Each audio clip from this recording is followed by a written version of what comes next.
Understand the basis of cervical cancer staging. Today we will be discussing cervical cancer. Learning objectives for today. At the end of this talk, the student will be able to understand common presentations of cervical cancer, describe the importance of HPV in cervical cancer, describe basic screening for cervical cancer, understand the basis of cervical cancer staging, describe the basic treatment strategies, and discuss prognosis and post-treatment issues. An outline for today's talk. All right, everyone. Thank you for joining us. You're welcome back to the African We'll begin with the patient Radio TV International. We are having a very good time here as we are connecting. Those of you that you already connect, thank you so much for your time. I really appreciate every single one of you connecting. Thank you so much. Keep watching, keep sharing, keep sending it out. Let this go viral. The more you share it, the more you give it opportunity to go viral. And it's already upon us. Remember, we do this every Wednesday, and it's another week. And this week is going to be a very special one because we are going to be discussing a very important topic that have to do with women. And that is why, as we are rounding up the Women Month in this month of August in South Africa, you see, we put on the pink to celebrate women, to appreciate women, and also to tell the woman that we also care about them. And also the African Portal see it as something that is very, very important for us to talk about. Our women are very important. These are the spice of life. And that is why it's very important we discuss this in this month of August in South Africa. And you know that we have able hand that will be able to do justice to some of the questions that we already prepared for today. Our doctor is already in the house that we are going to be doing this together. And the doctor is always available to make sure that we sensitize the community. This is one of the great leaders of our time that is giving the time to community to speak to people, encourage people, and also to enlighten people. And this program is another program to enlighten you, to open your eyes, to let you understand what you don't understand. So sensitizing the community is very important, and that is what the African Portal is all about. We come to your way to also enlighten you, to showcase what you need to know. So let's join this conversation. Let's do it together. Remember, you are the co-host of this program. If you are watching it, if you invite somebody to watch it as well, you are doing a great job. So keep sharing it, keep sending it out. Tell somebody to tell somebody to tell somebody to connect to this program this hour. It's going to be a great time. We have about 30 to 45 minutes to do this. And remember, this program, we are going to put it into two, so we can be able to cover it all this week. We are going to extend it maybe 2 or 3 weeks more to make sure that we deal with this question. It's very important that you share this program. So keep sharing it, keep talking about it. Let's allow our guests to come into the program to also enlighten the people out there. Join me to welcome Dr. ADEMOLA TOSIN OJO, the capable leader that believes so much in this great continent, Africa. Thank you so much, Doctor, and welcome back this week. I appreciate your time, and I appreciate the fact that you give us this space to speak about health. This is Health Talk on the African Portal Radio, fully paid for by DATOL. And remember, DATOL is an organization that is dealing with health, farming, promotion in our community, development in our community, sensitizing the community. This is what this great organization is doing. For those of you that you are wondering what is DATOL means, it means Dr. ADEMOLA TOSIN OJO Foundation. So please keep sharing it, keep talking about it. Let this go viral. I really appreciate you. Divine Banner, that's is coming in. Thank you so much. You say welcome to this special moment. Thank you so much, Divine Banner. I really appreciate it. Keep sharing it, keep talking about it. A lot of people are commenting on it as well, and a lot of people are watching it as well. So keep watching it. Doctor, once again, thank you for joining us for this week. Welcome to the African Portal. Yeah, good afternoon and good day to you, able host, and Good day to our listeners as you have been perpetually, listening to us. It's always fascinating to be on this show because it goes a long way to sensitize us about our health, to preach that gospel of one thing: check your health. Make sure you are always, abreast, of anything that can happen to your health and one step ahead in conquering it. And that's why we are here today. And today's talk is quite fascinating. So it will be an eye opener. By the time we finish, we'll need to demystify a lot about cervical cancer, abnormal pap smear, abnormal discharge, abnormal bleeding in different age group, the prevention, the treatment, and what one needs to do, especially in the month of August, which is widely celebrated in South Africa as Women's Month. So it's quite pivotal and it's quite symbolic to have this program, cervical cancer and breast cancer, at this material time. Thank you. All right. Thank you so much, sir. I really appreciate it. Thank you for those of you joining us. I really appreciate every single one of you connecting to this podcast this hour. Like the doctor already mentioned that this is going to be one of the programs that you cannot afford to miss. So those of you connecting, share, call somebody to call somebody, especially women. This is for you. Doctor, let's get to this topic and let's get to the business of the day. Let's talk about this and let me give you a chance to introduce today's topic, and let me give you a chance to also tell us what it really means to women and also to our listeners. If you can recall, we discussed about prostate cancer, which is peculiar to men, last week. And I made a reference to cervical cancer. They go hand in hand. That for men and cervical cancer for women. And now we are here. So please listen so that we can do justice as fairly and as dispassionately as ever to this topic, so that you know where you belong. Cervical cancer affects women all over the world. It's a cancer that is located at what we call the mouth of the womb, which is the narrowest lower part of the womb that protrudes into the vagina. It's always head or fem, rounded body that's always closed, and during time of childbirth, we open for the baby to start descending into the vagina. This area has got some cells and glands, which, by virtue of the exposure of that place to infection or to other substances, even sperm or contraceptive materials, or people smoking, people having intake of alcohol, may predispose them to the development of this cancer. It is worthwhile, and it's quite good to understand that cervical cancer is the second most widely diagnosed cancer globally, all over the world. It's the second most widely diagnosed cancer. And it is the leading cause of any cancer-related death in women all over the world. It is equally of note for women to understand that annually, over 600,000 new infections are diagnosed. New cancers are diagnosed, not infection. This has progressed to become cancer. Over 600,000 are diagnosed. And it is equally of note to be aware that over 350,000 deaths results from cervical cancer every year. So we need to understand that this is quite important. Like we said, it's the fourth most commonly diagnosed cancer.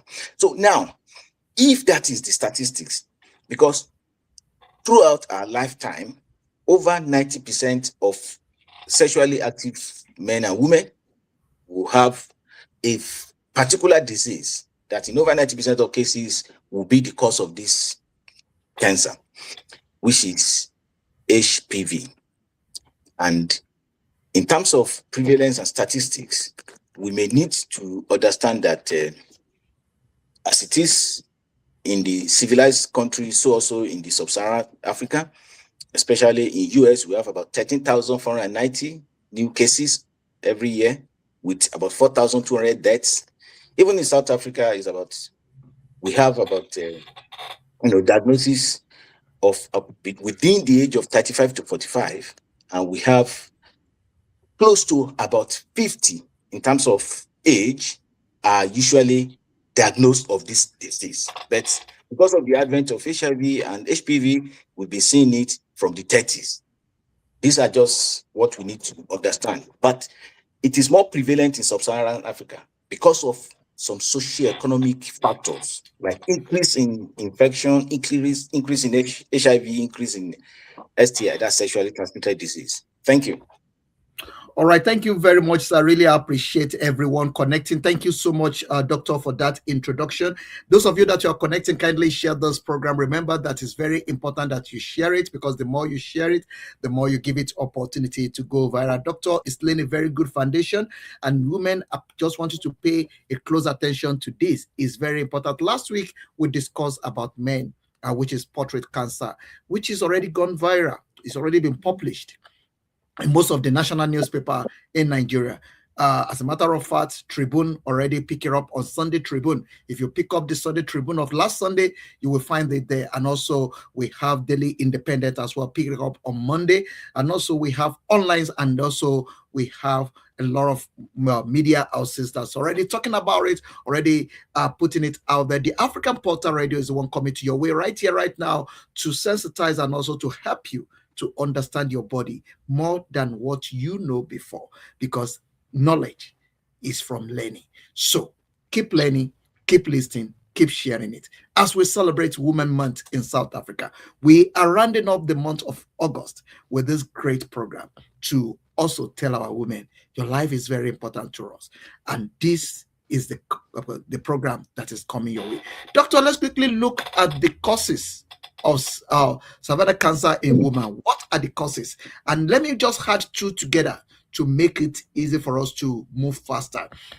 What is the HPV and how it is connected to cavernous cancer? How is these two connected? Can you please kindly break it down so that we can have a clear understanding? What causes cavernous cancer in women, and what is the connection between HPV with cavernous cancer? Thank you. I think we are getting to the crux of the matter. This is the most interesting aspect of this discussion, which we need to avail ourselves with rapt attention. Now, in about 90% of cases, HPV, which is called human papilloma virus, is the cause. Human papilloma virus, like you said, it's a virus, it's an infection which is transmitted sexually. There are areas where skin to skin contact without any sexual penetrations may occur, but those ones are just, a very few cases. So it is a sexually transmitted disease, which is called human papilloma virus. It consists of about 120 types. They are low-grade type and they are high-grade type. I think we'll get to that as we go on. Other causes, and in about 90% of cervical cancer, it is this virus that is causing it, especially the high-risk HPV type. These high risk are the 16, the 18, the 31, the 33, the 45, and the 54 type. Those are the most, virulent type of virus that are involved in about 90% of cases to cause this. The low-grade type is that of 6 and 11, and then they usually cause genital warts, which is, called cauliflower. They are huge, like bumps in the genital area. It could be even in the mouth, in the throat, especially those practicing oral sex, and in the anal canal. It's possible. It affects both men and women.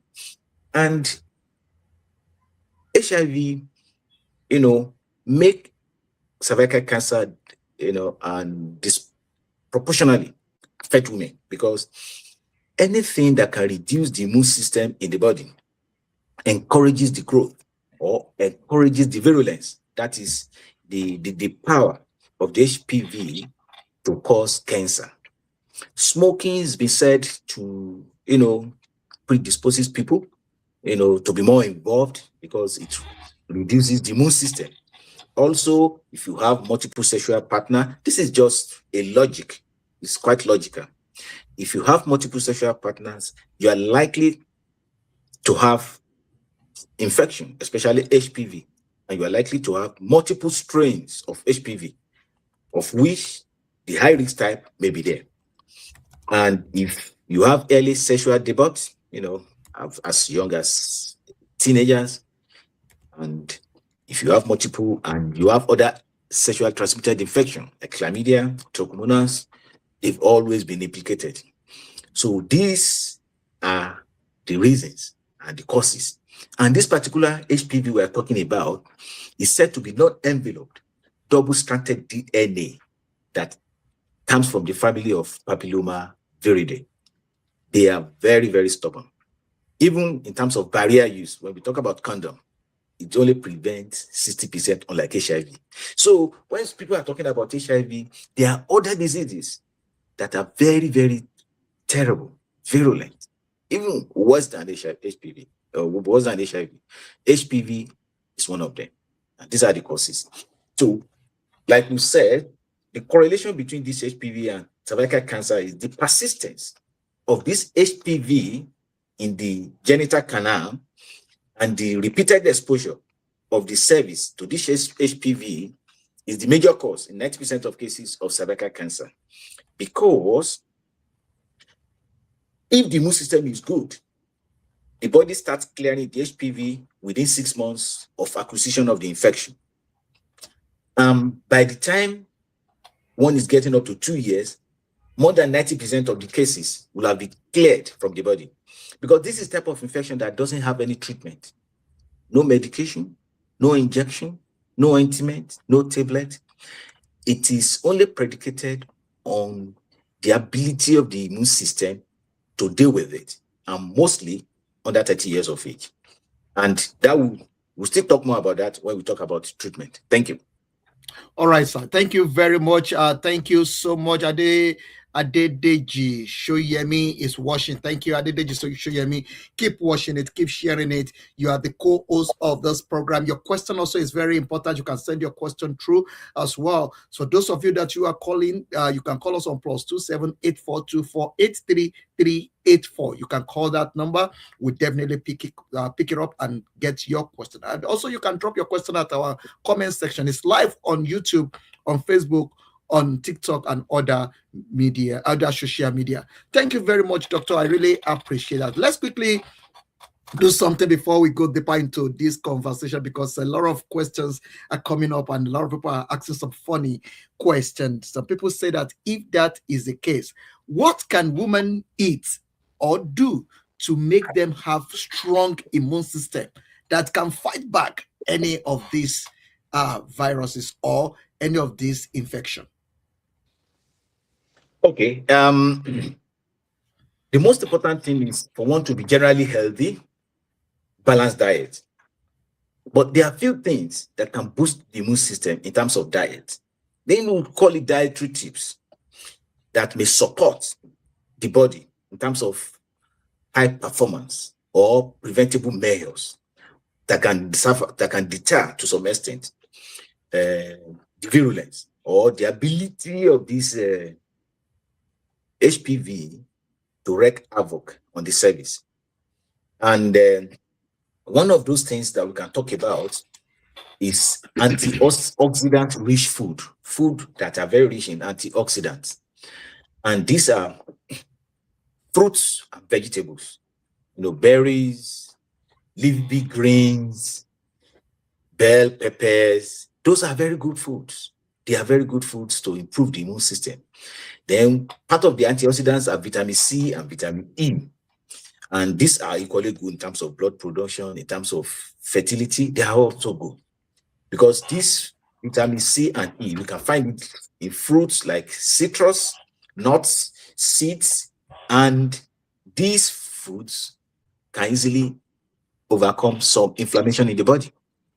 And we have folate, from green vegetables, from legumes, from whole grains, and this supports the DNA repair in the body. Because what HPV does is to attack the cells on the cervix and replace the normal genetic pattern in those cells with itself, so that when the cell replicates, it replicates the product in a resemblance to the HPV. So, but if the immune system is strong, then it won't be able to, do that as much as possible, because it will improve some proteins in the body that fight against this infection. Then we have lean proteins, where we have chicken, beans, legumes. They also help the body to maintain strength and fight infection.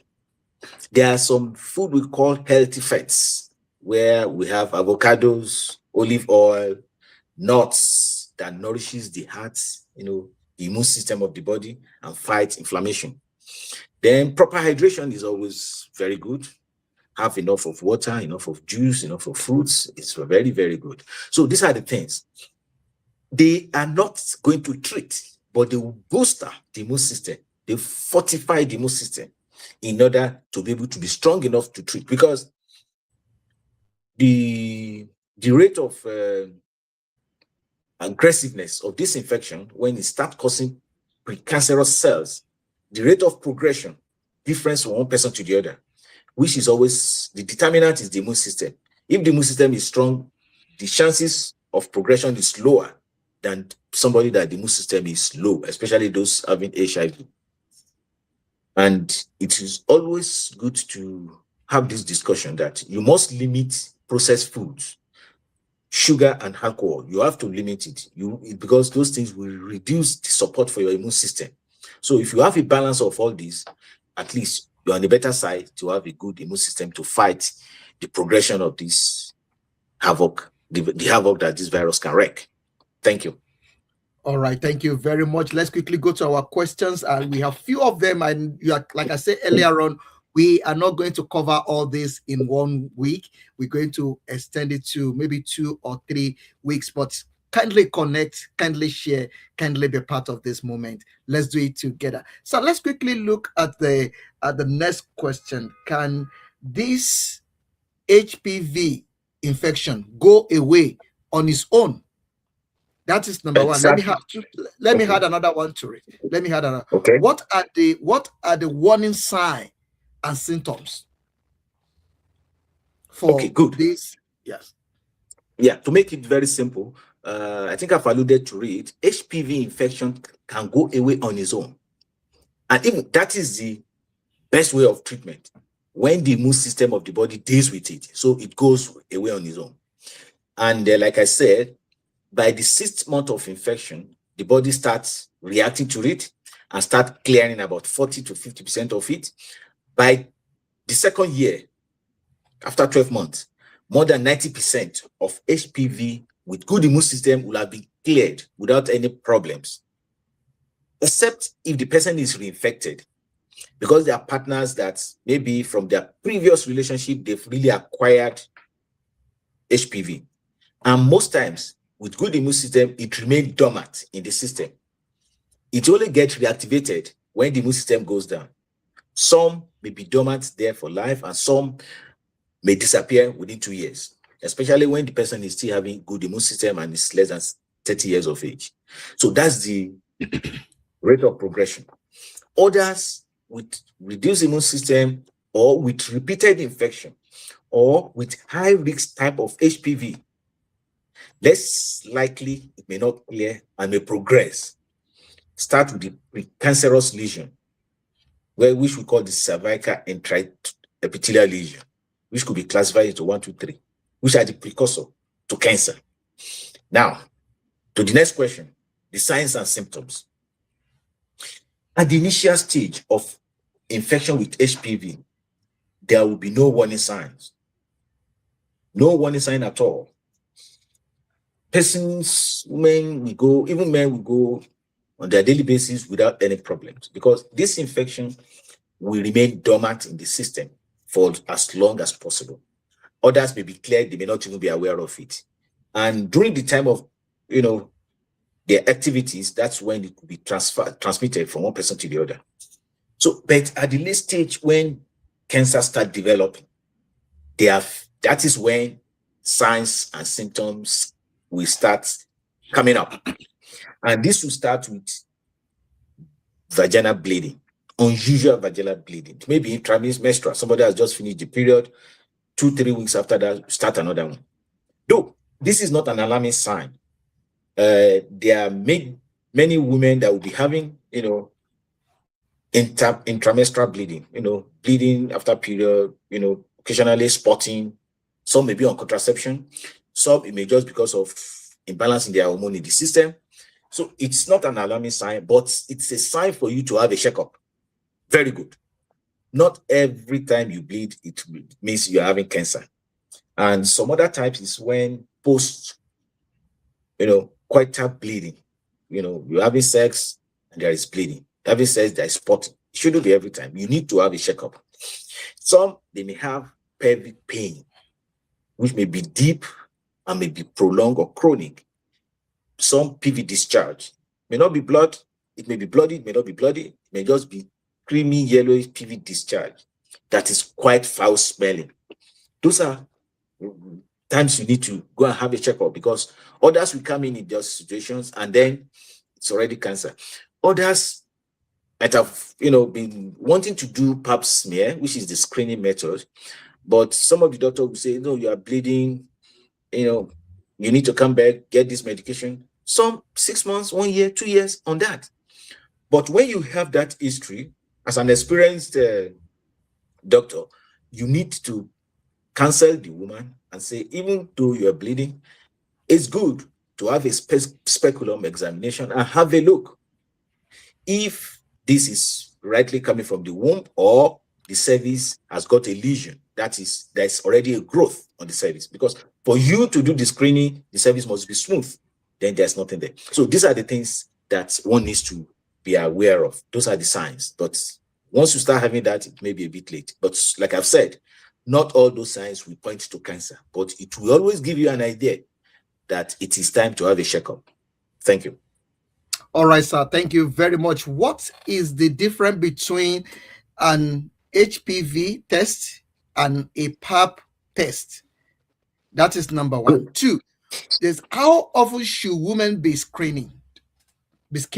Like go for screening. How often? Is it something that needs to be doing 6 months, or is it something that needs to do? And what age is this more more important? At what age? Good. There are different schools of thought in this situation, and different countries have adopted different modalities, because there are so many other factors that will determine this, the way it should be, people should be screened. One is environment, socioeconomic status, availability to PET screening method, knowledge about the infection, and the resources to process it.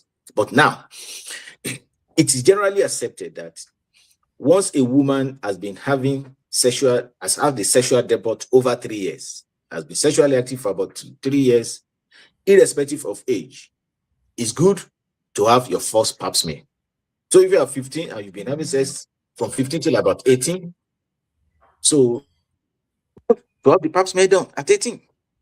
Some will have their sexual debut at 18, at 21, generally it's good to have it.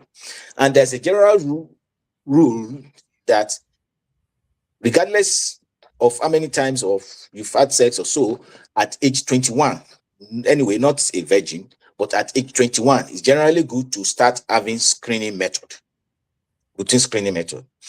And some countries have adopted it that from there, if it's good, you can do it every 3 years till the age of 40, or till the age of 50, and some will say till the age of 40, and from there, 5 years. The others will say, do one pap smear every 10 years. But that's always in the past. So that you did 3 pap smear at 30, 40, 50, and after that, depending on what the result says. But in the era of HPV, that is highly virulent, high prevalence of HPV or of HIV that reduces the immune system, those things will not really work. But what I would advise is 3 years after sexual debut, start your pap smear screening and let the eggs, depending on the result. If it's good, 2-3 years, can be repeating it. If there is anything that is picked up, then there is a normal standard and protocol to follow, because it depends on what the result says. It may be low, it may be high. I think we'll get to that. Thank you. All right, sir. Thank you very, very much. I believe you have some notes as well that you are still going to explain further, but I'm just dealing with some of the questions that we have here before we move to the second part of this conversation, which will be next week, not this week. All right, sir. Let's quickly look at the what does an abnormal carnival screening result means, and also, can a woman who has received the HPV vaccine still develop carnival cancer? Good. Now, an abnormal pap smear means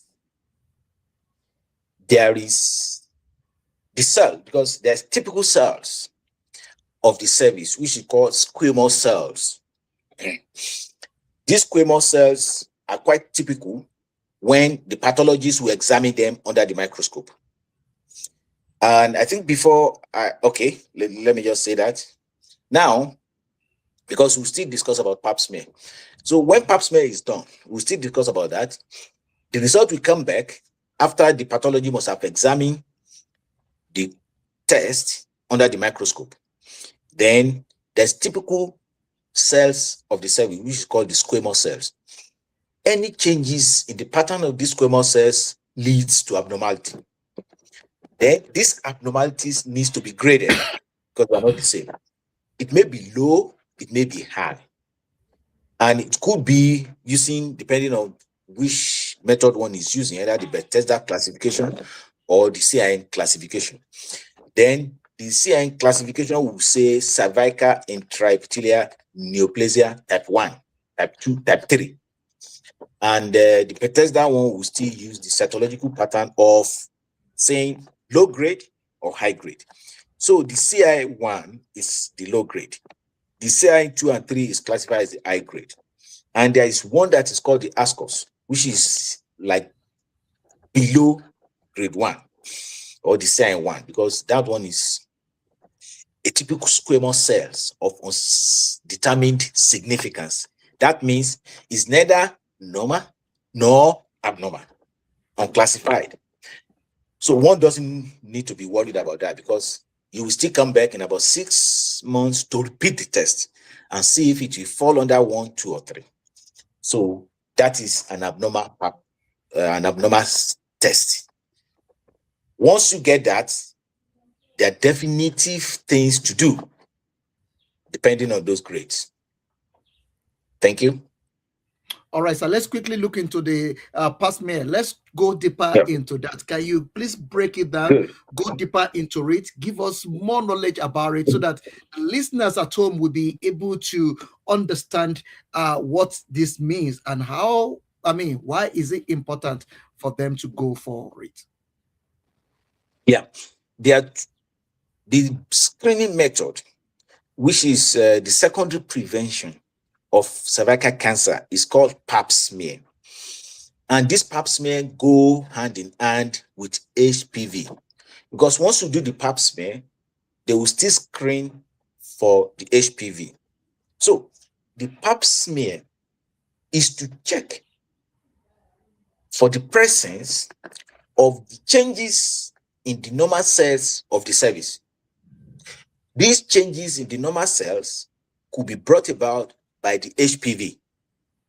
So you want to screen for both. So I'll come to that. How do we do that? A woman comes into the consulting room. Maybe she wants to do the pap smear, or part of your question has shown that this woman, 40 years of age, has never had pap smear. Has she heard about pap smear? Yes or no? Are you aware? Do you know how it's been done? Do you know why it's done? You need to explain everything to her. And you need to give her the opportunity. Are you comfortable to do it here, or I should refer you to clinic, or I should refer you to a female nurse? Because we are all different. Not everybody is comfortable before the opposite sex. So once all those ones are cleared, and you explain to her that the way it's done is there is a speculum, an apparatus called a speculum. It's a small iron that will be inserted into the vagina just to open, because like we described, the cervix is the lower part of the womb that protrudes into the vagina. So you need to use the speculum, sterile speculum, warm it up, because sometimes if it's not warmed up, very cold, warm it up, then you must have been trained the way to insert so that it doesn't cause any injury and doesn't cause any discomfort. Then that woman will have been forewarned just to relax. It's fairly uncomfortable, but it's not painful. You lubricate it, you wear your glove, the speculum is sterile, you yourself, you are sterile. You don't introduce any infection. Then you go in on a slanting form before you rotate it, and slightly you expose the vagina. Slowly, and you make sure you are in communication with the woman if she's comfortable the way the speculum is going in, until you can visualize the cervix. Once you can visualize the cervix, you lock, there's a screw to lock the speculum so that it's stable.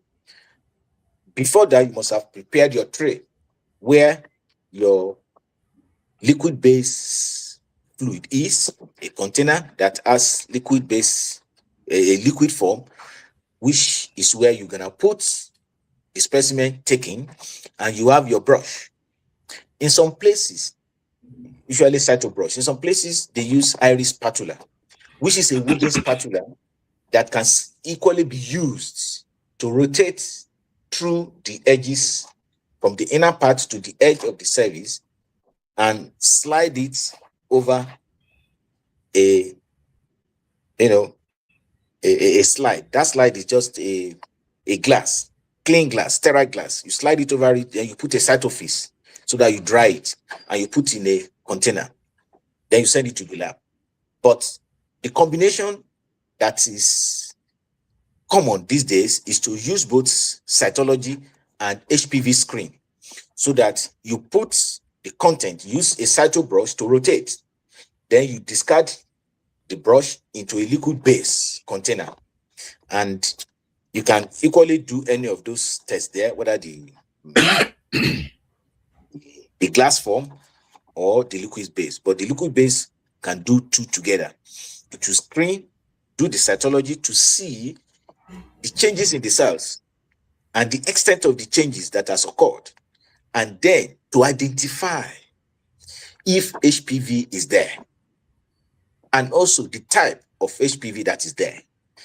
That's the function of the pathologist. You send it to the lab and they'll bring the result to you. The result could either be normal or abnormal. If normal, then you cancel the woman. Cytology is normal. That means the squamous cells of the cervix has not changed, which is fine. If it's abnormal, you want to know the extent of abnormality. If that has changed, is it low grade, CI1 or 2 or 3? That's one. Then, is HPV present? If present, what type? Is it the high grade or the low grade?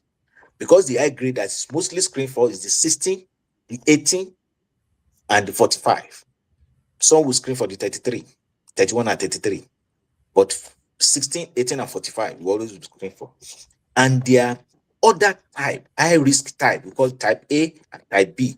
The other ones I mentioned can still be classified. You have the 52, 56, the 62, up to 80. So they are classified as A or B. So if those ones are not there, the HPV is not there, the cytology is fine, then you're okay. Then you repeat. Some will prefer to repeat in 2 years or 3 years. While other, depending on the risk profile, may come back and repeat in a year. But if there are abnormalities, you now follow the protocol. Especially if it is a low grade, definitely you need to repeat in 6 months. If any of the HPVs are there, especially the high risk 16, 18, and 45, there may be need for one to do what is called colposcope. Colposcope means you bring back the woman that has got the abnormal cells, you take the woman to a, another consulting room or to a procedural room or even a theater, depending on how comfortable or the environment is, where you use a magnifying lens, microscope, which is called colposcope, to look into the cervix and see if there are changes, typical changes in the squamous cells of the cervix, because that will go a long way to determine which other test to be done, because there could be need for what is called biopsy, where a small cut could be taken from the cervix. We call it large loop excision of the transformation zone, because, like we said, the treatment is not medication, it's not injection, it's not tablet. The treatment is to do that biopsy. It could be done circumferentially, which we call the large loop excision of the transformation zone, and you take that away because it will serve two purposes.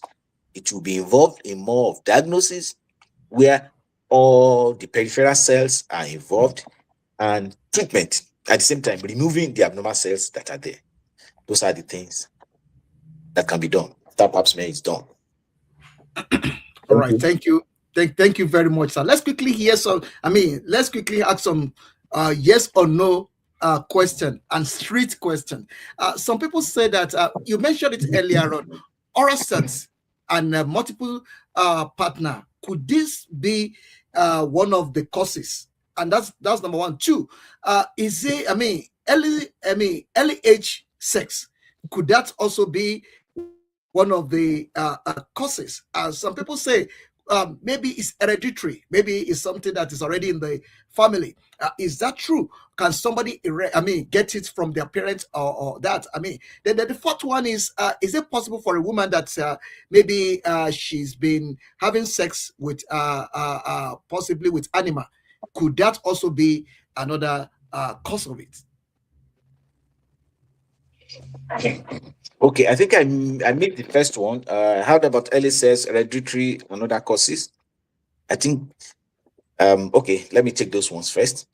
Early sexual debut predisposes ones to long-standing years of sex. And with that, their chances of having prolonged exposure to HPV.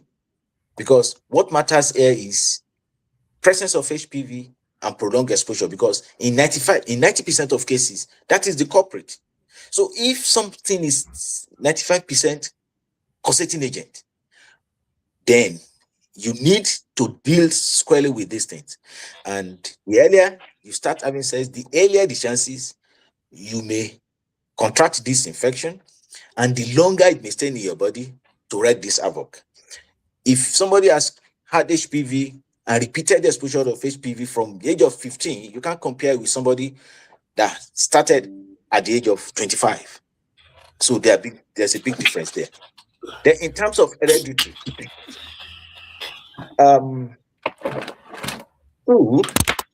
there is an aspect of that, because if one parent and had cervical cancer, the chances is higher in either the daughters or the family, members or the siblings.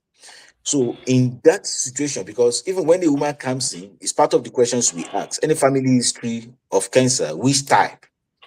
Because it has a sporadic manner in terms of, repeating itself.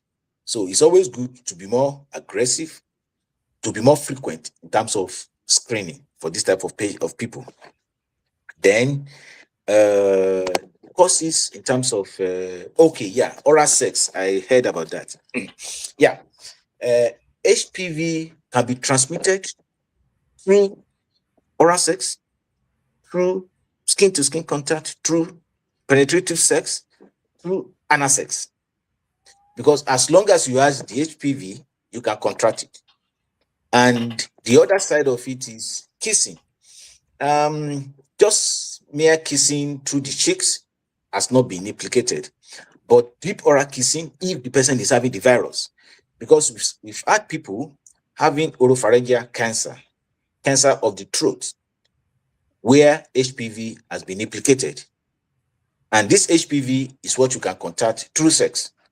So by extension, one can say that it can cause cancer, because the HPV that is implicated in cervical cancer, if it's found in the throat during oropharyngeal cancer, that means the person must have been practicing oral sex with a partner that is having HPV.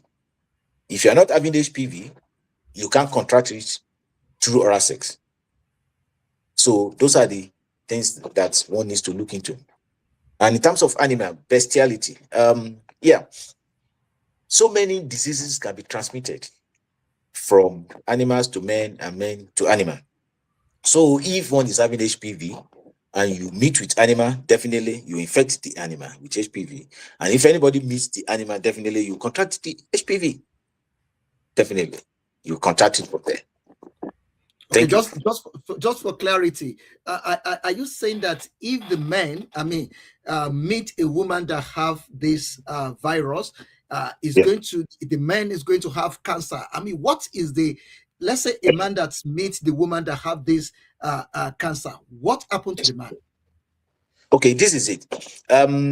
Let's start with HPV infection. If a woman is having HPV infection, definitely when a man meets the woman, there's high chances the man will contact the HPV. Like I said before, HPV can be cleared from the system spontaneously if the immune system is good. And this is within more than 90% of it will be cleared within 12 months. And overnight, more than 70% will be cleared over 12 months. And within 2 years, over 90% of HPV will be cleared from the system. So timing is quite important when this infection is contracted. But definitely, a woman and a man, at least 80% of sexually active men and women will have this infection in their lifetime. They will contract it. It now depends on how strong the immune system is to clear it and repeated exposure. Yeah. Sorry about that. Let's hear what people are saying out there. Let's hear what people are saying. Let's get one or two questions before we say goodbye. Our time is moving very fast. We have just 2 minutes to round up this section. Hello, who is there? Okay, thank you for giving me this opportunity. Good afternoon, sir, doctor. Thank you for giving us lifetime exposure. Please, my question, you have answered one of my questions because I have 3 questions. But you have answered the first one, that if breast cancer detected, what treatment options are available, and how does early detection affect the chances of recovery? Do you understand that question, sir? No, the first question. Yeah, sorry about that. Let me just quickly come in. The program have been split into 3, so we will not be able to cover the whole topic this week. So we have extended to another 3 weeks. So next week we are going to deal with the issue of breast. So let's pause any question from the breast for now. Let's just concentrate on the cervical cancer. All right, thank you. Go ahead.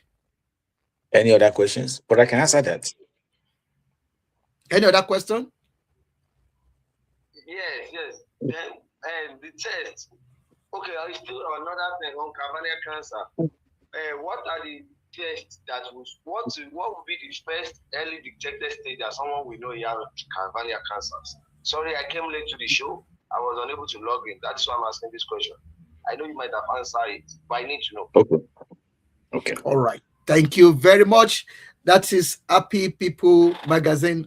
Colin from Nigeria is part of the team and also is one of the great people. He's the one that make it easy to go viral as well. So thank you for calling. Thank you so much for your time. Really appreciate it. Thank you, sir.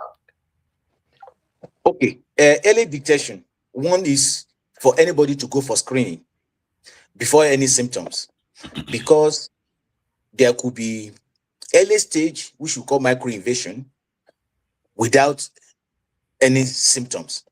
But others could come because of just discharge. Others could come because of postcoital bleeding. Others could come because of pelvic pain or intramenstrual bleeding, and they are just worried.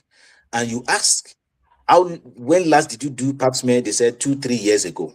So, and you put in a speculum, you check, you cancel her for that procedure, and if she's not aware, you cancel her to make sure she understands, and you do the procedure, you do the test. If you put in your speculum and it looks smooth, you do your pap smear. If the cervix does not look smooth and you see something growing on it, as a clinician, you've seen cervix before, you know how it looks like, very smooth. If it is not, you don't need to do pap smear at that stage, because something has started growing. At that stage, you don't do pap smear, you go for biopsy straight, because you want to identify what is already growing. If nothing is growing there and you can't see anything, that's when you do your pap smear, you send it to the lab for the microscope to check, and the pathologist will see under magnifying glass. They will prepare it. Then they will now tell you that something is growing there, which we call precancerous cells. It's not cancer yet. But when something is growing, there are chances that in 98% of cases, it may be cancer. But you need to confirm it through histology. Then you take the biopsy, you send it to the lab, and the lab will confirm it that this is cancer, squamous cell cancer, differentiation poorly or moderately differentiated, and that's how it's going to be repeated. That is the way to diagnose it. Thank you.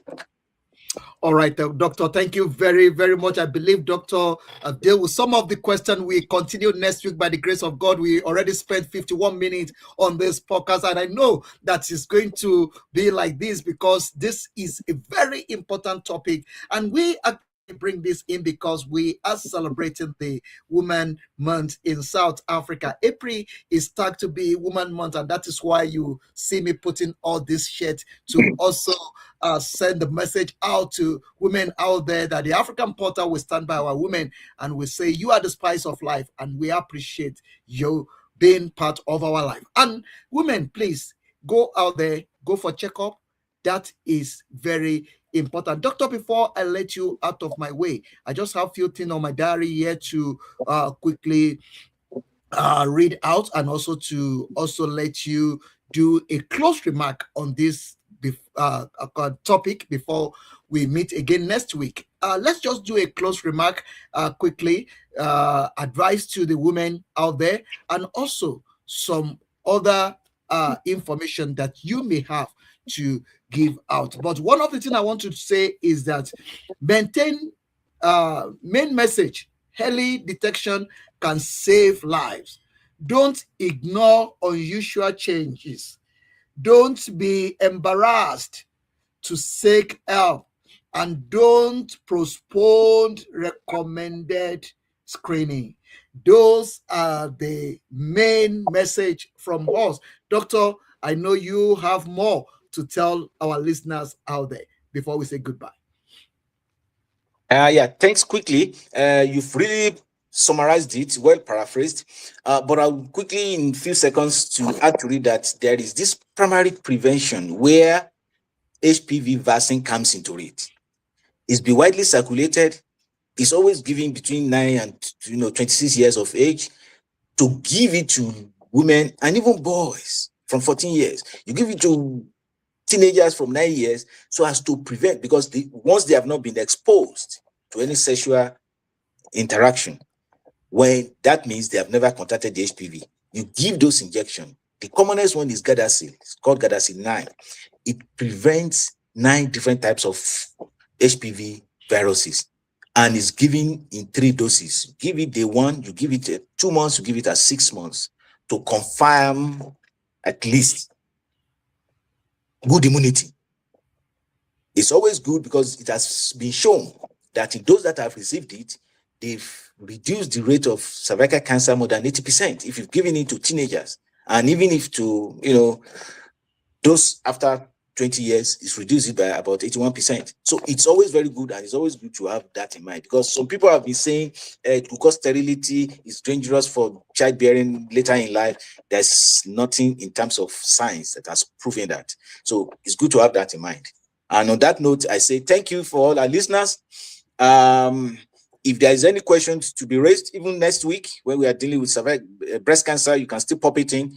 We'll still try to address it so that, as many people that are aware of this is equally good. And on our side, we have an NGO specifically for this, that by next year we'll be having a lot to do in terms of cervical cancer eradication in the African continent. Thank you. All right, thank you very much, Doctor. That is actually coming from Doctor. Next year is going to be a busy year for us.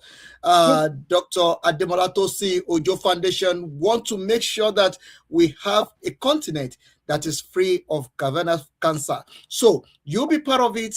Share this program. The more you share this program, the more you give it opportunity to go viral. You be one of the evangelists to somebody. Share this program to them. Let them learn something about it. In the case you have any questions, call us on +27 84248 3384. You can speak to us. We definitely get connected to Dr. ADEMOLA TOSIN OJO. Dr. ADEMOLA TOSIN OJO, thank you very much for giving us your time. We almost 1 hour on this program. I know that is going to be like this, but thank you for coming out. I appreciate every one of you. Adedeji Shoyemi, thank you very much. And also Happy People Magazine, thank you very much. And everyone that have joined this program out there on our social media, thank you for your time. I really appreciate it. Keep watching it. Keep talking about it. Let this go viral. I'm Dare Oluson. Thank you, Doctor. Have a very good evening. God bless you. Bye for now. Thank you. You too. All right, everyone. That is Dr. ADEMOLA TOSIN OJO joining us again for another great special topic on the African Portal Health Talk. And you know that health is wealth. That is why we are bringing this program on the spotlight for you to enjoy it, and also for you to hear something new that can help you. So please share this program. And remember that you can speak to African Portal on +27 84248 3384. Go to our social media and share this program. Also, you can subscribe to our YouTube channel and let's do it together. You can also subscribe to Dator. That is Dr. ADEMOLA TOSIN OJO. Is on Facebook, YouTube, and all the social media. You can do the same as well to get more information about your health. Thank you, Doctor, for giving us part of your life to be part of this conversation. Thank you so much. Enjoy the rest of your day and have a very great evening. God bless you. Bye.